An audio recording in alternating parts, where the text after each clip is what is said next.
childhood experiences have made me who I am and who I want to be. Well, the first time that somebody called me an entrepreneur, I didn't know what the word meant.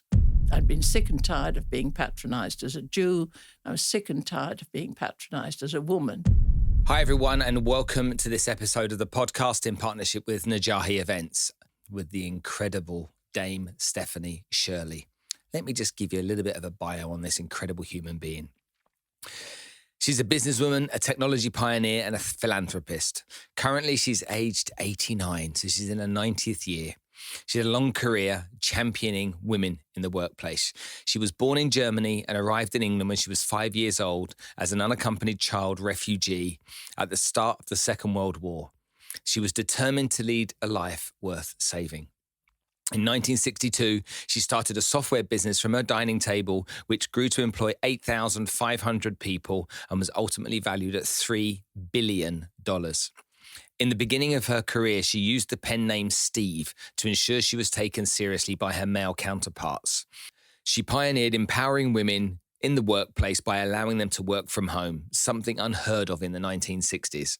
Motivated to share the rewards of her success with a society that had extended such great generosity to her as a child, she decided to give away her wealth. Dame Stephanie's late son Giles was severely autistic and has been the inspiration behind her philanthropic work in the field of autism. She also supports the technology industry that created her fortune. So far, she's given away $70 million. So a substantial amount of money, all for the good of others. And her book, Let It Go, tells the story of her journey and allows us into the memoirs of quite an incredible human being. I'm really honored and delighted to say, cue the music for the incredible Dame Stephanie Shirley.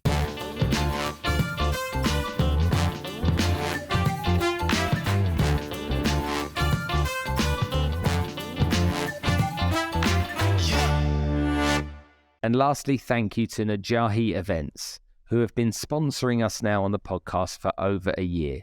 Najahi bring motivational speakers to the region to help inspire, educate, and motivate you to achieve better success and live a better life. Dame Stephanie Shirley, it's an absolute honor to have you here. Thank you so much for making the time to come and spend with us here today at the podcast. It's a great pleasure to be here, and I'm impressed by your surroundings here, because I know you're not based here. You just rent this lovely, lovely studio. It is nice here, isn't it? It is nice, yes. I looked at 10 studios in London before we settled on this one, and the location of this one plus the professionalism of the team here has always been fantastic, so thumbs up from us too. Yeah, when I've worked around the world, I've often taken office premises that are like this. You just hire them by the day or sometimes even by the half day. Yes. And you have wonderful, impressive background for some important interview that you want to do. I think that you really have to make it look nice and good and smart, don't you? Yes. Imagine if you'd come into the back of a mobile home or a caravan or something. Of course, the approach and this wonderful, fantastic drive as you come up here is very impressive. Oh, well, there you go. So, an entrepreneur, a businesswoman, and somebody that thought much bigger than business with causes that mattered a lot to you over the years. Now, we have some synergies, even though you may not know them, because autism is very close to my heart as well. I did not know that. My sister has Asperger's, and so we've had her challenges over the years. I also work with an autism charity in the UAE, which I care about very much. So we have a lot to talk about there. Okay, but also women in business, because my businesses predominantly are run by women, and they're run by women. That's the creative side. They're just better. Yeah. They're at least the women that I have working for my organizations, and I can't imagine having men in those positions within my businesses. So hopefully we'll cover that a little bit today as well. So tell me a bit about your story. For everybody in the UAE that may not have heard of you before, how did this incredible journey start? What I really feel very strongly is that my childhood experiences have made me who I am and who I want to be. I was an unaccompanied child refugee at the age of 5, part of the Kindertransport out of Europe from the Nazi regime, arriving in England in July 1939. And that was one of 10,000 children aged 5 to 16.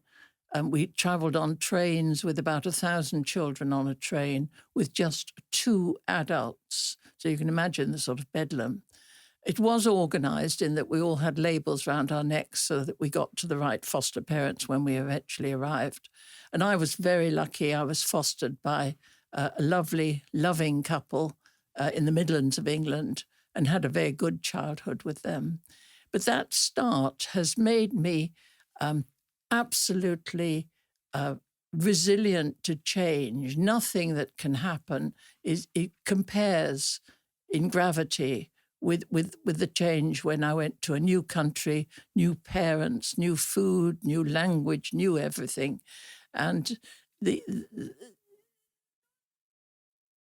way in which I've developed means that change is important to me. I try to drive change.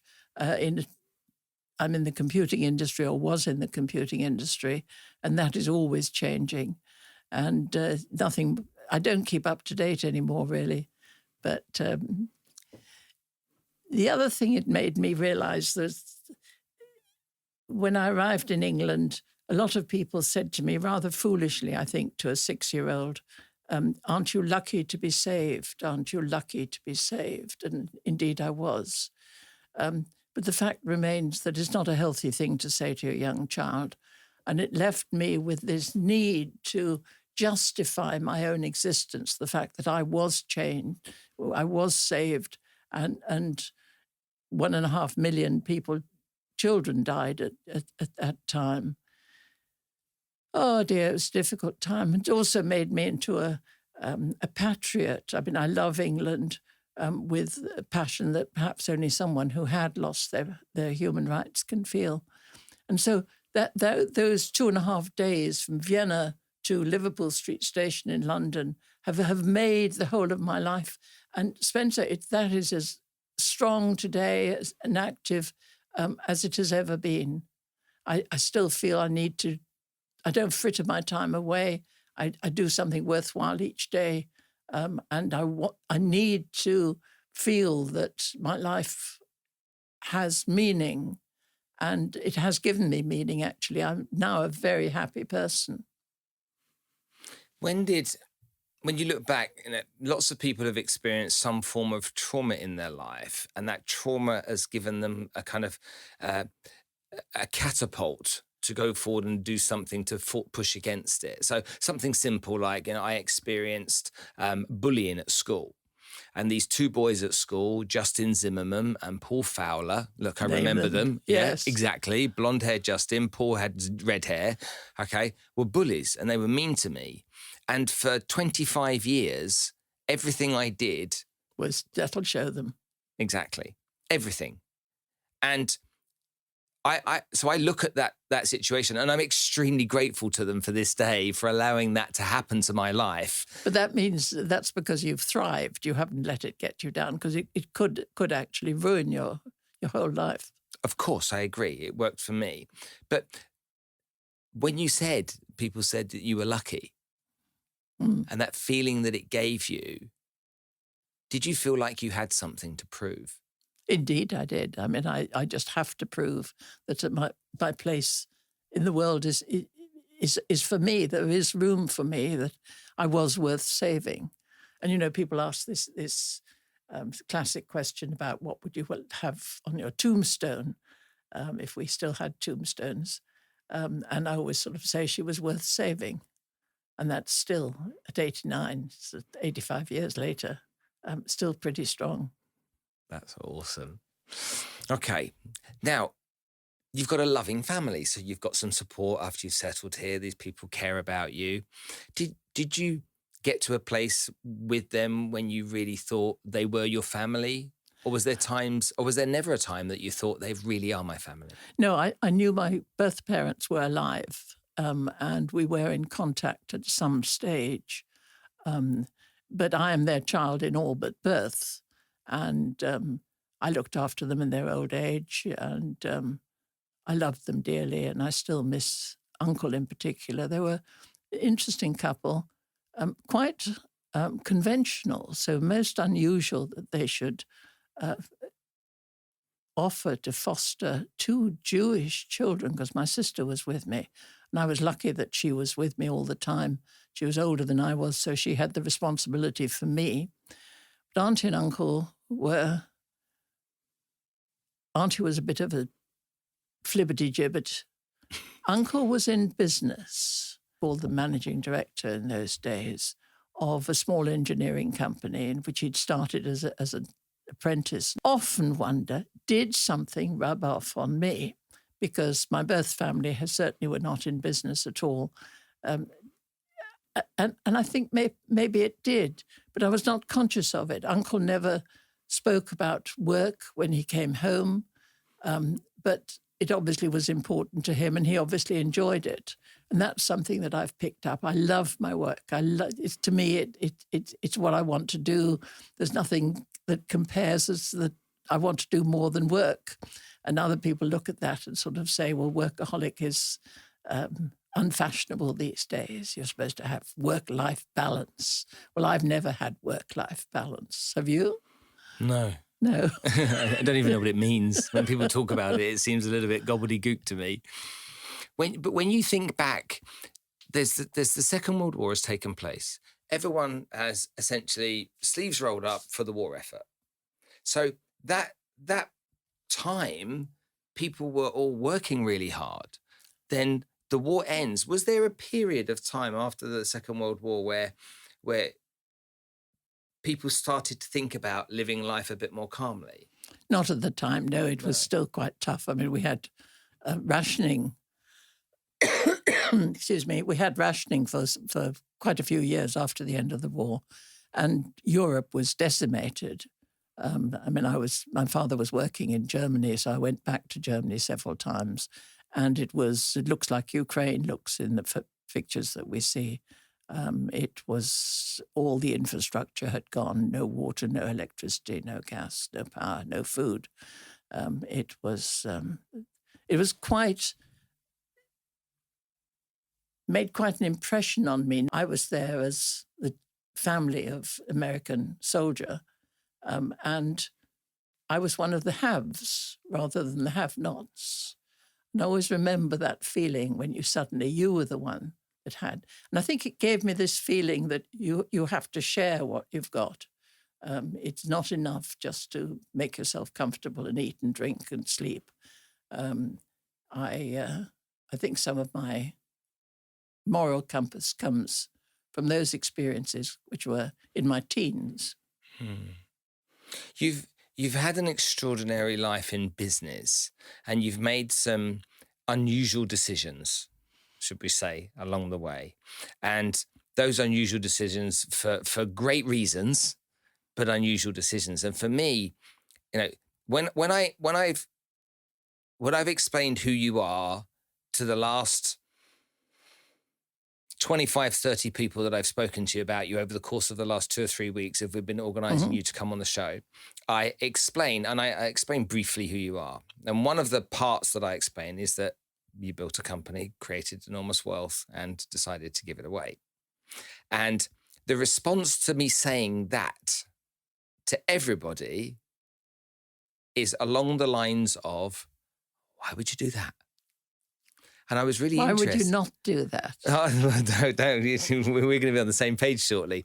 But for me, it was like, I was really interested in the fact that they all looked at me that way. Everyone was like, but she kept some of it, right? Yeah. That was the response. She didn't give it all away. And I'm like, well, do you understand the reason why? And the response is almost, there can't be a reason why.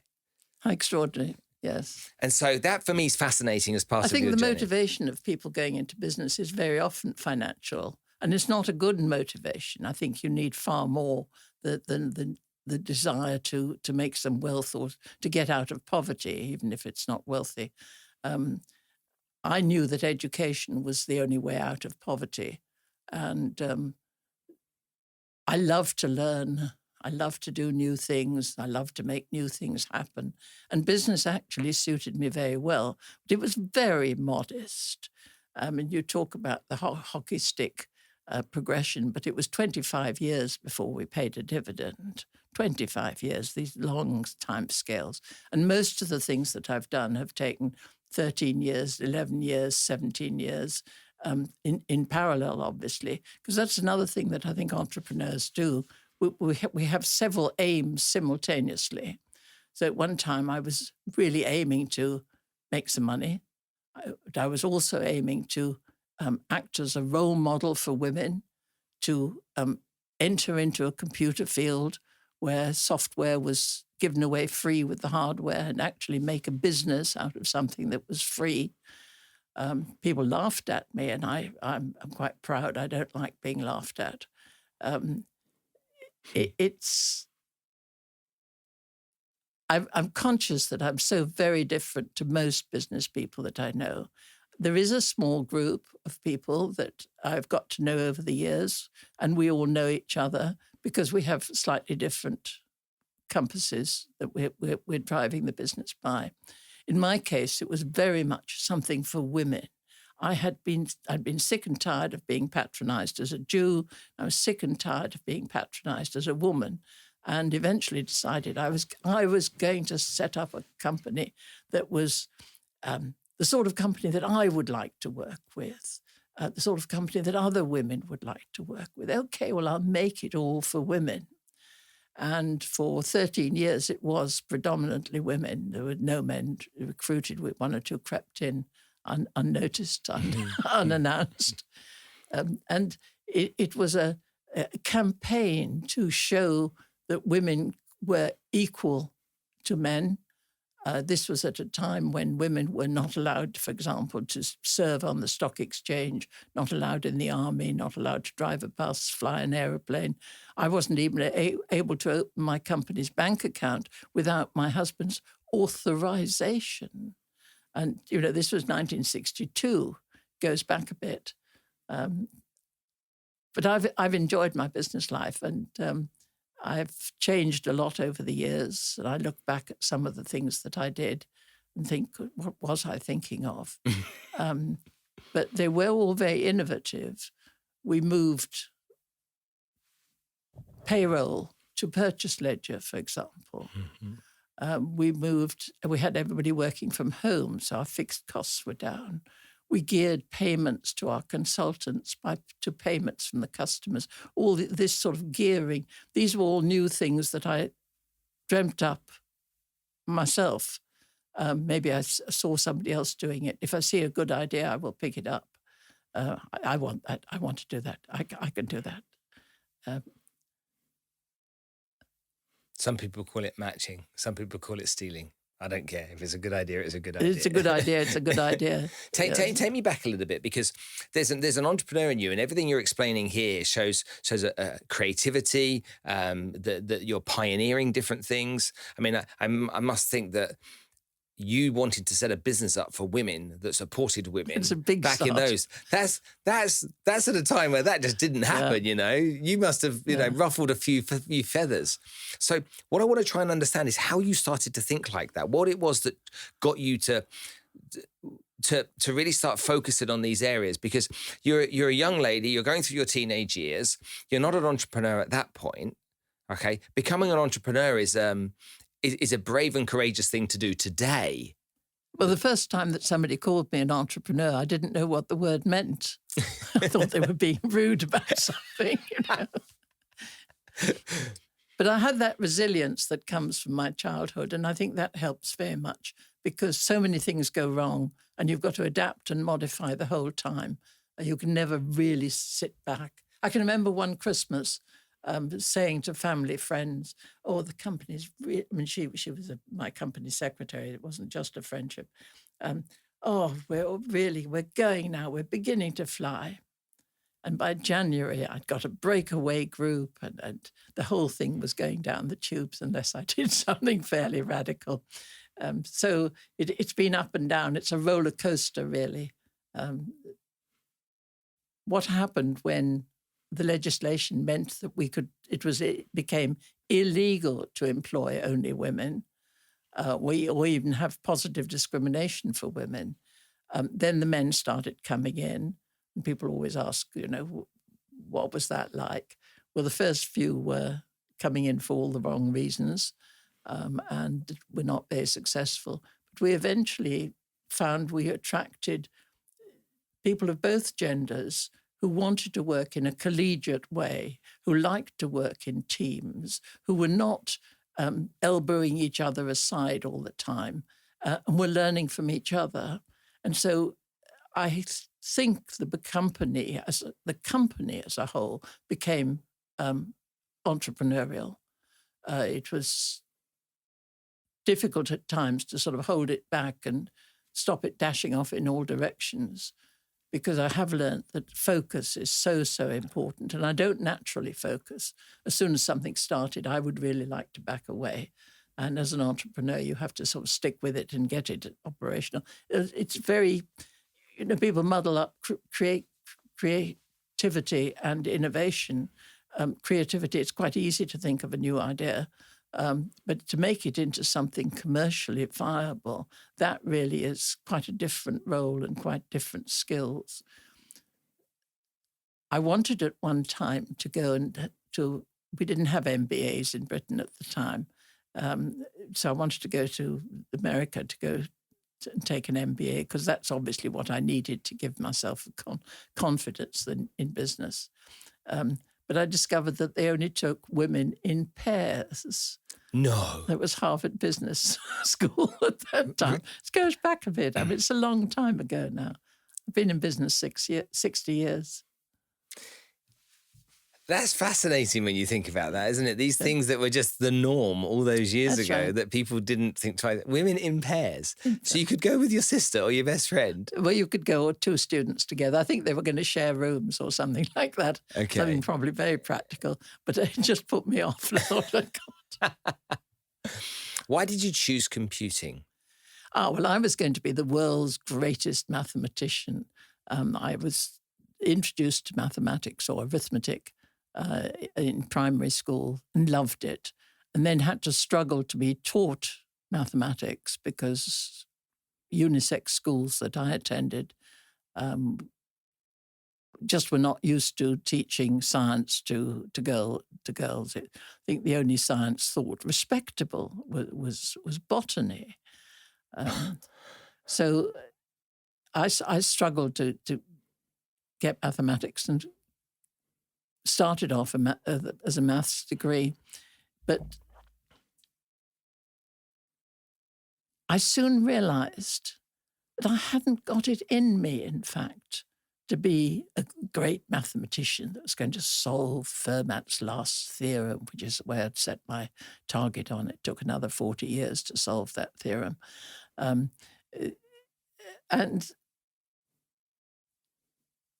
I think I would have been lost had not the computer industry come along.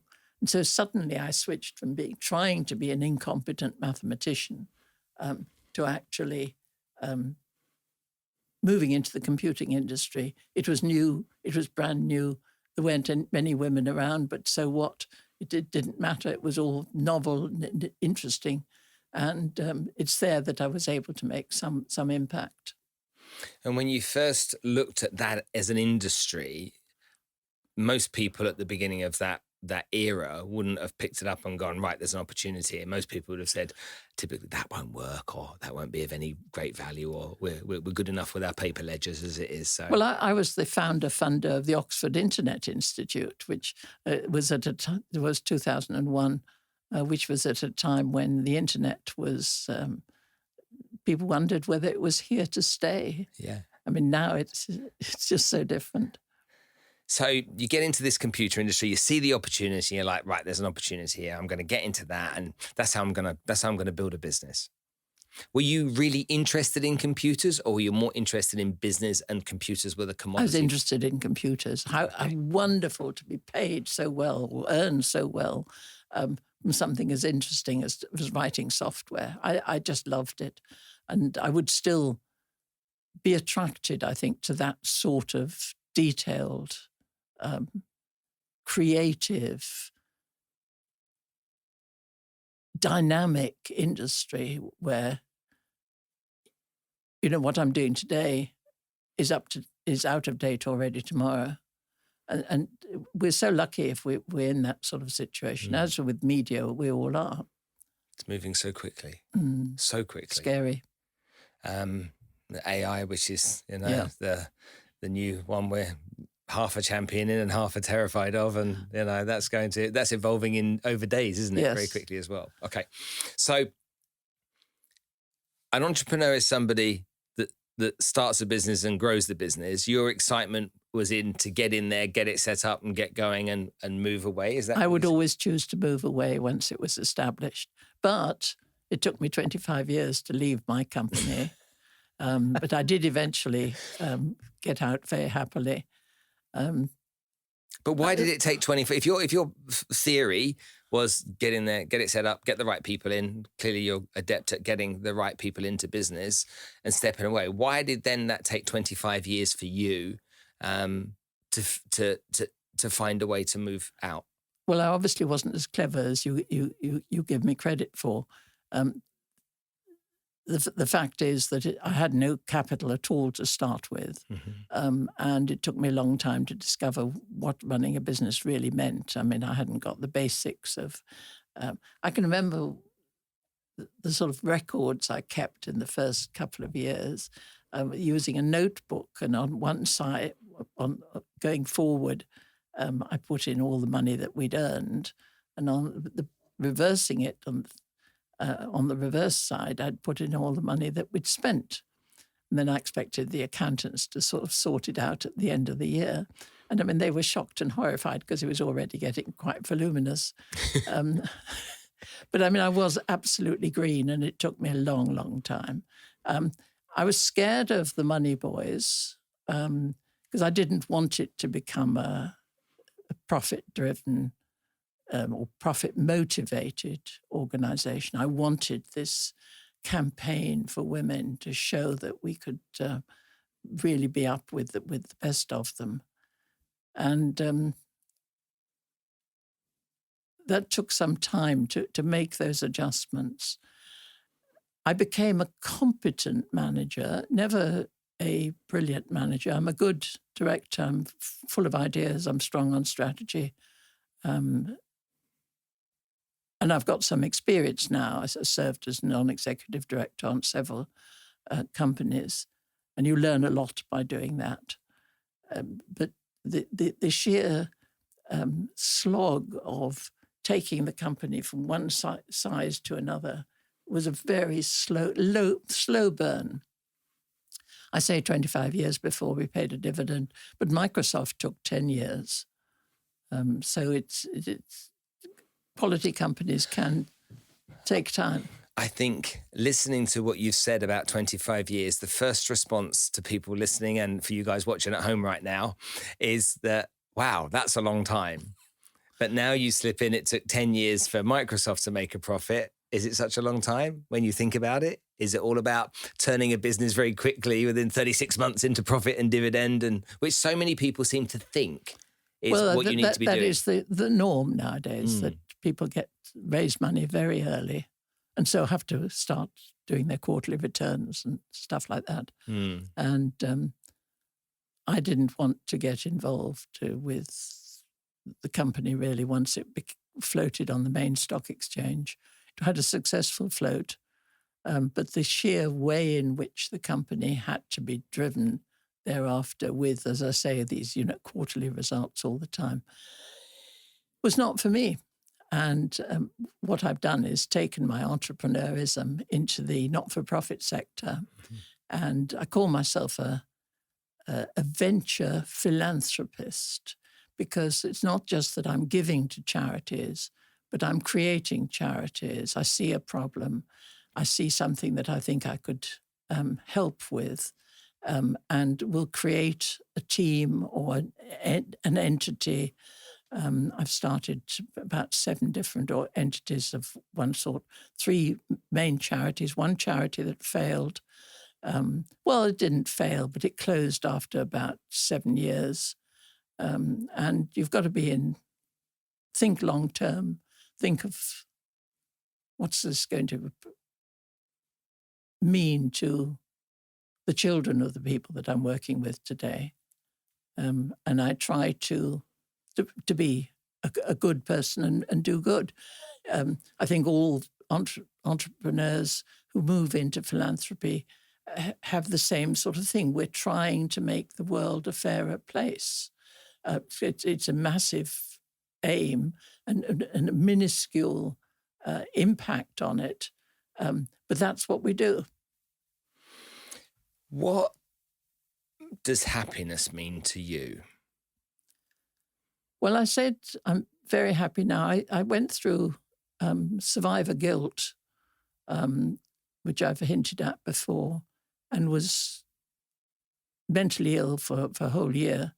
But since then, I have actually learned happiness. I'm very content. I live in the present.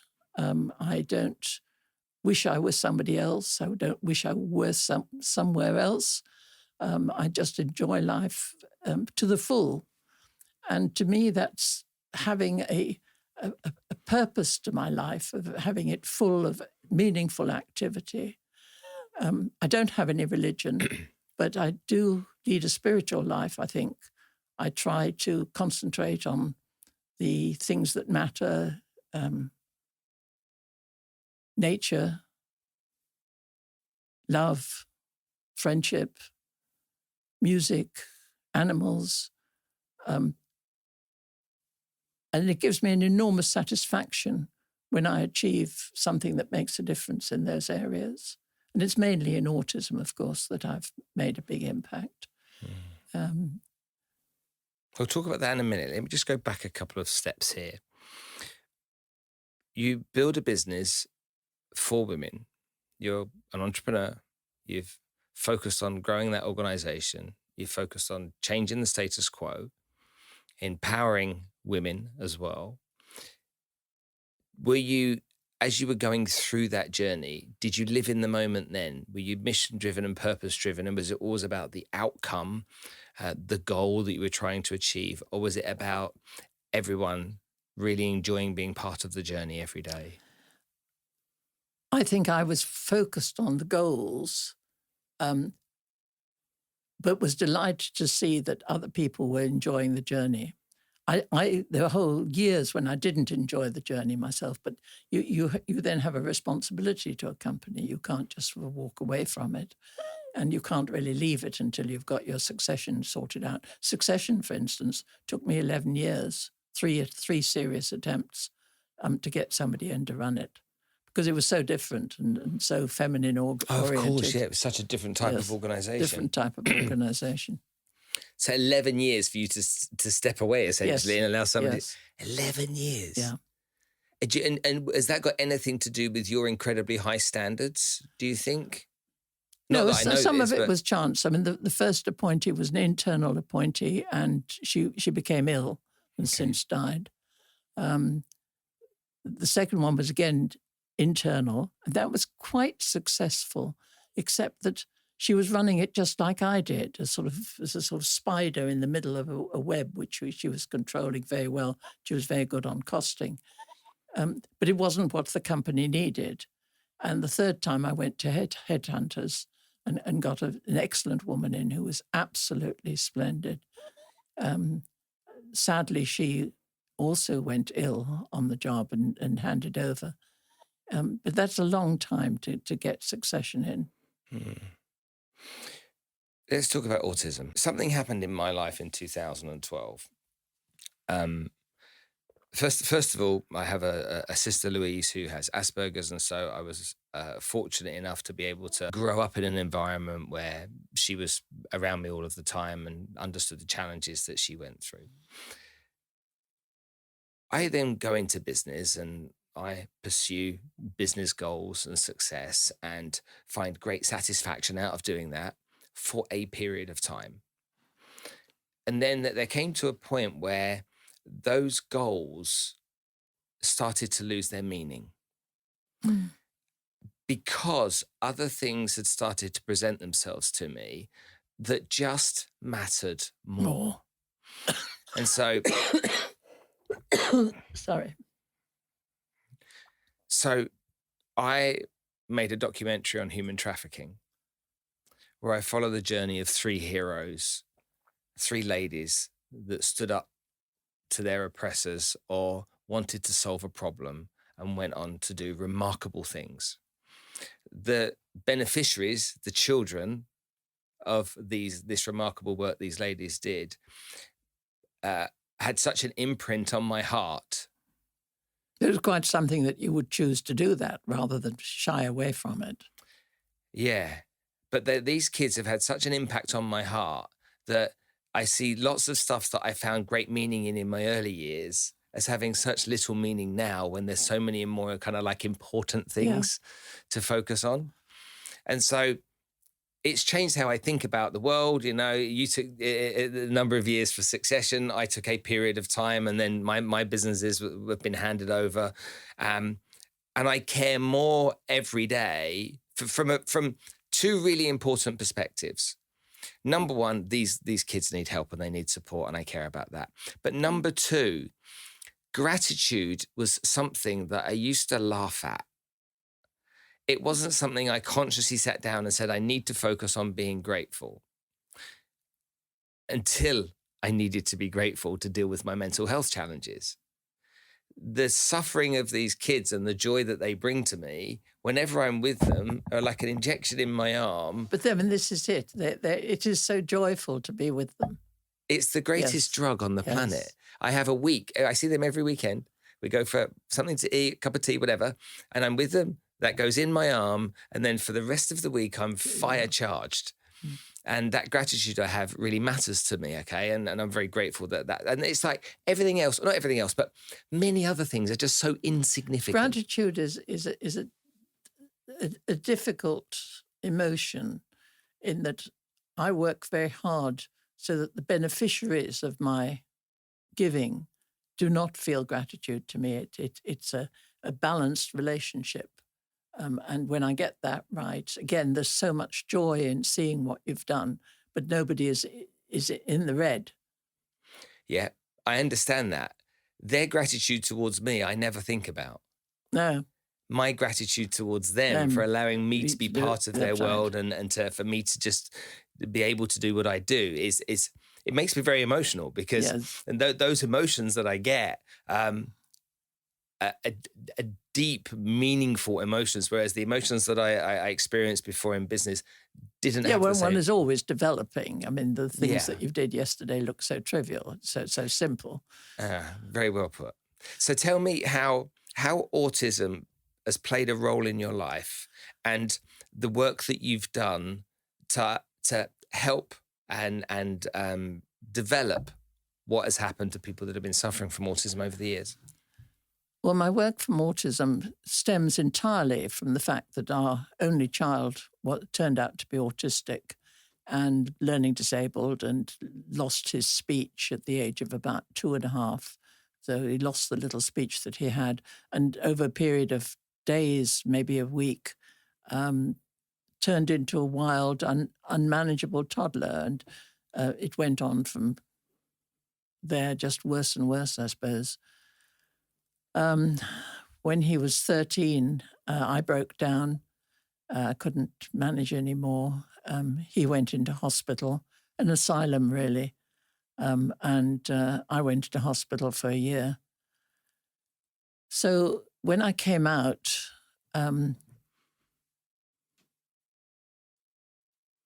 it began to make more sense to me. I realized I couldn't help my son. His name is Giles, was Giles.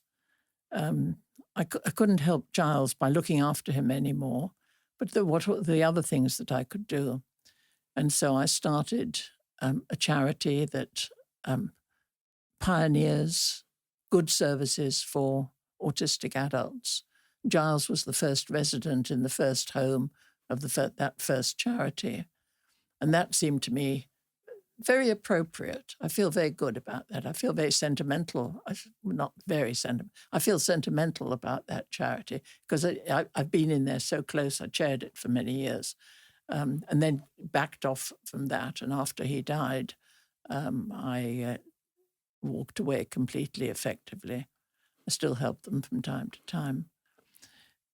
Then I started thinking, well, if Giles had had better schooling, and he didn't have bad schooling, but long periods without schooling, maybe he wouldn't have been so difficult. Maybe he would have been happier, more content, easier. And every parent just wants their children to be happy.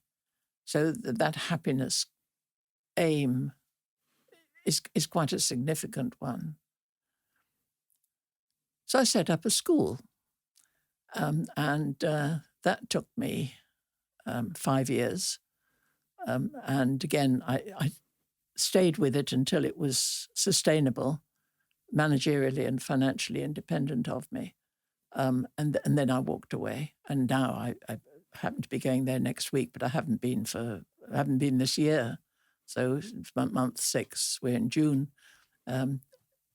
So it's become a relationship where I just think I'm lucky to be able to contribute to that school, and it makes me enormously happy. It has a wonderful atmosphere as you just walk in through the gates. It's not without problems. Mm-hmm. It has the normal. It's a £20 million business, and it has to be run like a business and in a business-like way. But I get a lot of kicks out of that. I really do. Then I started thinking, well, what long term? What really is matter? What's really going to be the matter? Research. So I set up a research charity, and that took 3 names. It's quite difficult to name a charity or difficult to name a company. 3 names before we settled on Autistica. And Autistica funds and campaigns for medical research. And that is the most strategic of the lot. It employs about 24 staff and is unlikely to get big. But all 3 charities together employ 1,000 staff. So the school and the care charity employ 600 and 300 people, respectively. So I keep a busy, active life, and looking at proposals. I give speeches, prepared speeches. I do podcasts. Whoop, whoop. And lead what to me is a very fulfilled life, that I've got something to wake up for each morning. Most women my age are really wasting their time now. And I'm not. I've still got things to do, projects to finish, jobs to do. Who inspires you? The classic people, spiritually, Nelson Mandela for his forgiveness, St. Teresa for her love. Really people like that. Partly it sort of acts as a role model. I didn't have a role model until I was quite developed in my career, and I came across a guy called Tommy Flowers, who was very important in the early computer industry. And I worked in his division at one time. So I knew him and he knew me. Good morning, Miss Brooke. Good morning, Mr. Flowers. And that was the depth of our relationship. But he was one of the people that I thought, if I could be a manager as good as he, because he was steady, he was non-sexist, because I was so used to sexism. That was really his name, and he has inspired me. Interesting. Can we talk about sales? Well, I'd like to ask you a few questions about sales and the importance of sales in business, and why salespeople seem to be the ones that are frowned upon in business and industry. However, they play such a key role in revenue coming through the doors. Well, they're the only thing. I mean, I've always sold myself out of problems. If the company's in dire need, I'd just go out and sell madly until I'd got enough income coming in. And it's almost instinctive. Without sales, nothing happens. And some people don't realise that. So why do people not like salespeople? Oh, because we tend to be brash and self-opinionated. People will know this story, but I'm going to share it with you anyway. When I was working in London and I was 20 years old, I walked into a bar on a Friday night with two of my colleagues to have a beer in the city, and EC3 was the patch. And there was this beautiful girl, and she had a brown bob, big brown eyes, stunning. Everything I could ever dream a woman should look like, she looked like. And I looked at her, and my immediate brain space was out of my league. Which is fair enough, yeah? And there wasn't an opportunity to do any online dating back then. It was like, you're going to have to get the courage and you're going to have to introduce yourself, and you know what I mean. So I had a couple of glasses of wine, and then after the third glass of wine, my friends were like, why don't you just go say hi? So eventually I did. I walked over, I said, hi, my name's Spencer. She said, why have you taken 3 hours to come and talk to me? Lovely. I'm like, what do you mean? She goes, you've been staring at me for 3 hours. You could have come and said hi earlier on. So the kind of ice was broken a little bit. Yes. I asked her what she did for a living. She said that she was working for an architectural firm. She was a PA at one of those companies, and in West London. She told me about her mum and her dad, her family, brothers and sisters. And so I kind of got to know her a bit. And then she says to me, what do you do?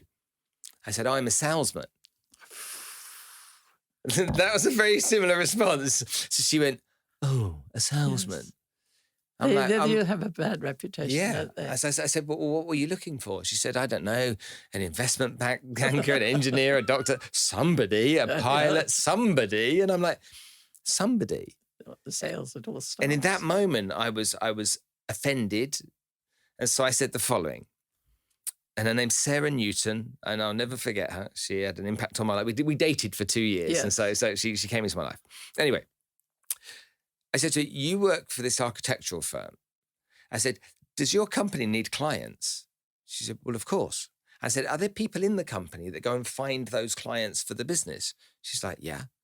I said, and if they didn't bring clients to the business, would the business have any revenue? She was like, probably not. I said, and how would you have a job? Mm. And she stops. I said, be very, very careful when you judge a salesperson, because invariably they go through emotions you don't go through. They have to deal with rejection almost daily. They have highs and lows because some of them are not salary-based, they're commission-based. They have to still put the roof over their head, pay the mortgage, pay the school fees, pay for the car and everything else that goes with it. And they're dealing with all of these things. And so when you think lowly of salespeople, remember, they have all of these challenges, plus they're responsible for bringing the money through the door that pays your salary.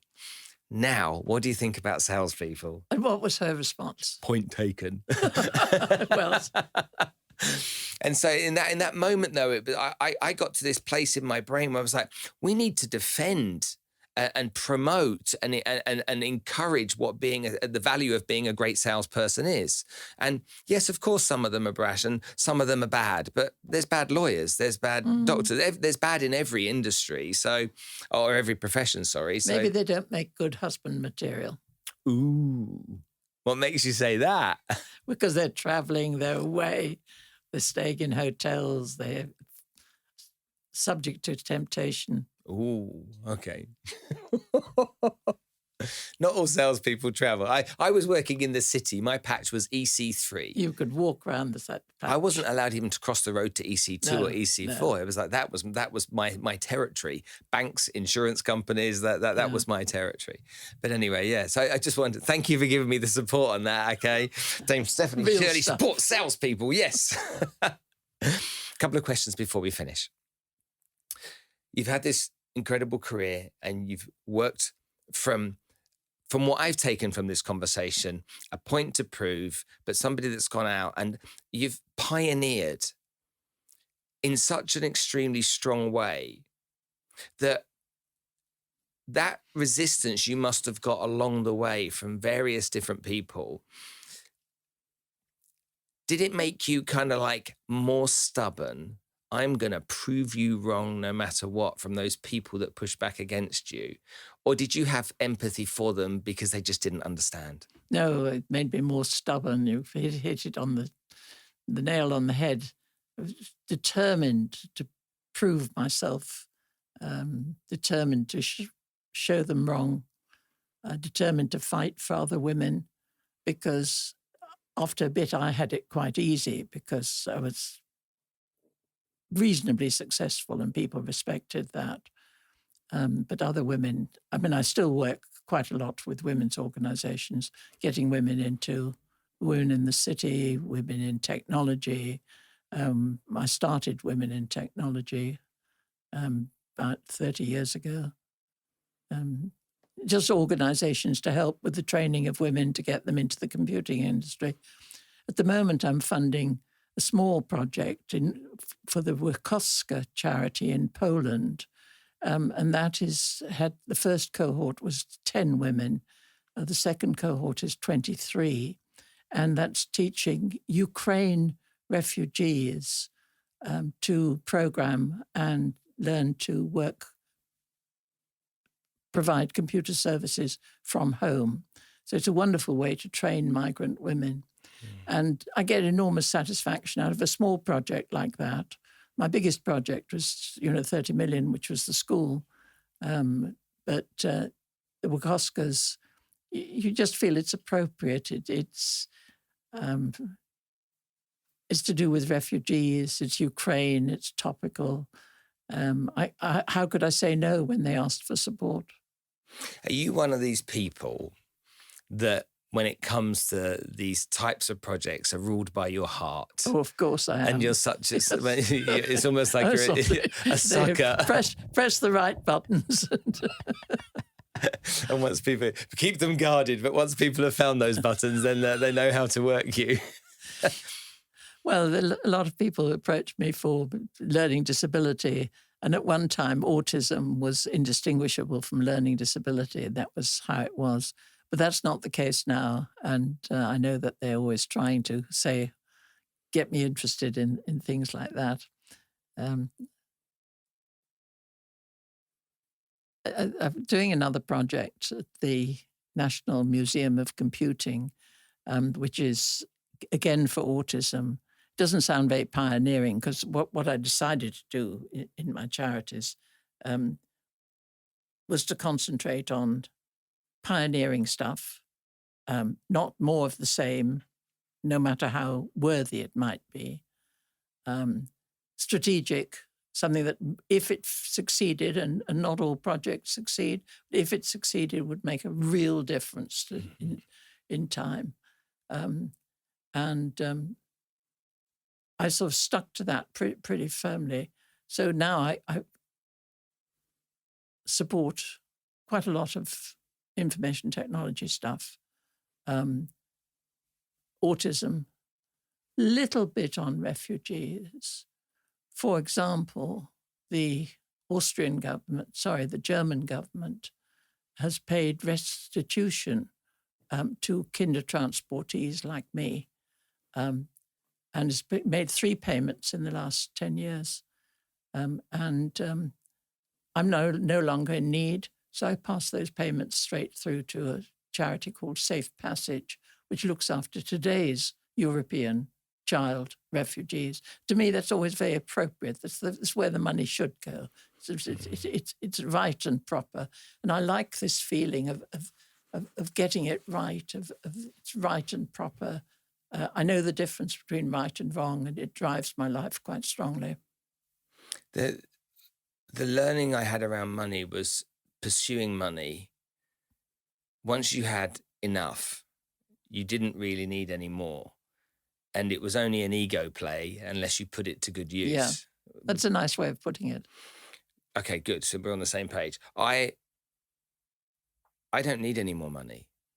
And so people are saying, well, what are you trying to achieve? What do you want more? So I don't need money.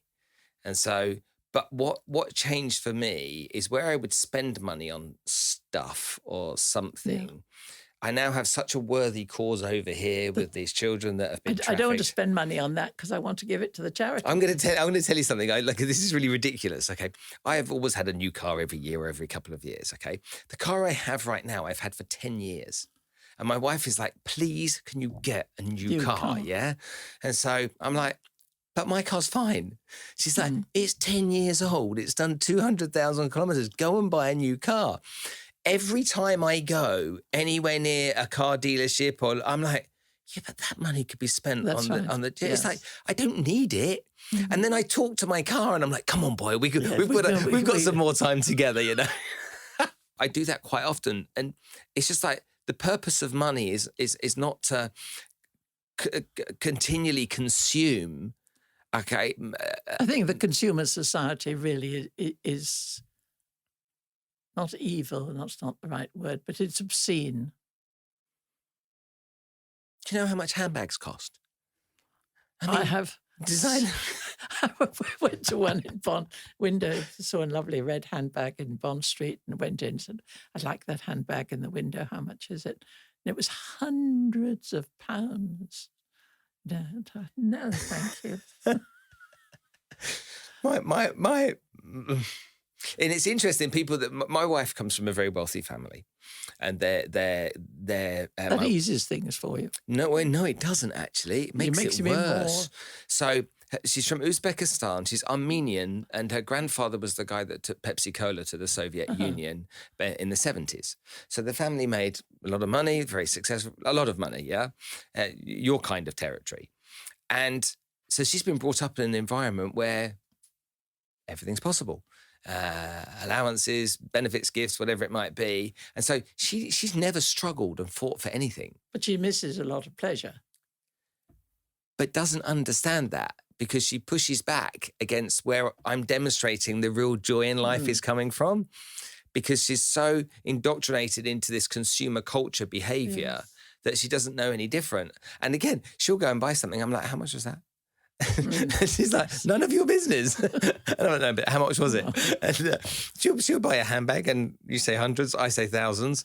And I'm like, you realise what that money could be used for? Do you really need a new handbag? I see everything in terms of, this would sponsor a place in one of my charities for a year. I see it. Sit there. It's exactly where I sit. I don't know, but it's the greatest pleasure in life I have is in giving. The greatest pleasure you have in life is giving. Yes. What a great sentence and statement to finish on. Dame Stephanie Shirley, thank you so much for coming to join us today. It's been a great pleasure, really. I wasn't expecting it to be a pleasure. But... Well, I'm glad you got something from it.